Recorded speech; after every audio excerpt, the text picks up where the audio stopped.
नमस्ते गुरुदेव। गुरुदेव, मेरा प्रश्न ये है कि जब अभी जयपुर में हमें आपकी पिच्छिका देने का सौभाग्य प्राप्त हुआ था, तो हमने कुछ नियम ऐसे लिए थे जो आजीवन थे और कुछ में हमने 3 महीने में 3 दिन की या 10 दिन की छूट रखी थी। तो लोग ऐसा बोलते हैं कि ऐसे नियम लेने का क्या मतलब जिसमें 3 दिन तुम सेवन कर ही रहे हो, तो ऐसे लोगों को क्या जवाब? ओम इग्नुराय नमः। कुछ तो लोग कहेंगे, लोगों का काम है कहना। दो प्रकार के लोग होते हैं भारत में या समाज में। एक वो जो दूसरों की क्रियाएं देखते रहते हैं, एक वो जो स्वयं असक्षम होते हैं और दूसरों को टोकते रहते हैं। बेटे, एक अच्छी बात समझना, हमसे भी बहुत लोगों ने ये बात कही थी। नंदनवन की, यहाँ धरियावत के पास नंदनवन है, वहाँ पर विशुद्धमती माता जी रुकी हुई थी। समाधि तो हो गई माता जी की, हम बचपन से उनसे जुड़े हुए थे। अब बेटा हुआ ये कि जब हम, आलू बड़ा प्रिय था हमें, और उन्होंने एक दिन कोटेशन बाहर, उनके कमरे के बाहर एक बोर्ड लगा रहता था, उसमें वो लिख देती थी चौक से कि कोई एक बात को।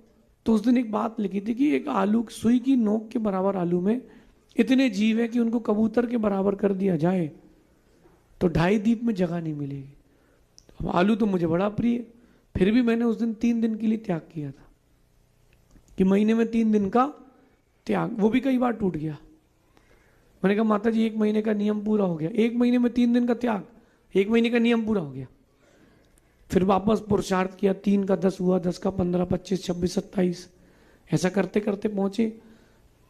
बेटा, कुछ लोग ऐसे होते हैं जो सत्य को नहीं समझते।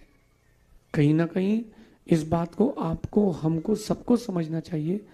जिसने जितने नियम लिए वो बहुत है। एक नियम भी छोटा सा कोई ले ले तो उसका मोक्ष मार्ग पक्का हो जाता है।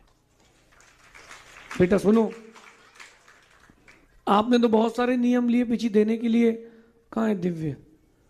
और आप लोगों को तो चुल्लक जी की पिछी भी मिल गई थी, मिली थी ना बेटा। अब तुमने क्या नियम लिए वो मुझे पता है, किसी से कहने की कोई जरूरत नहीं है।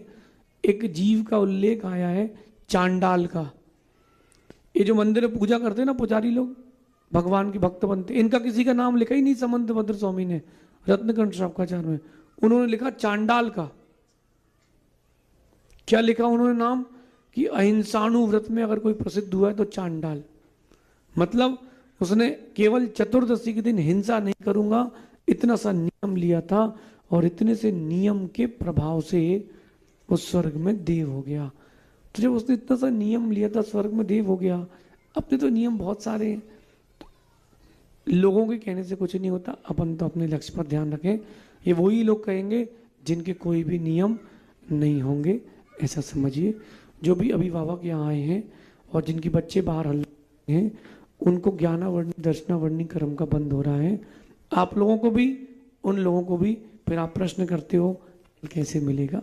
चलिए, अंतिम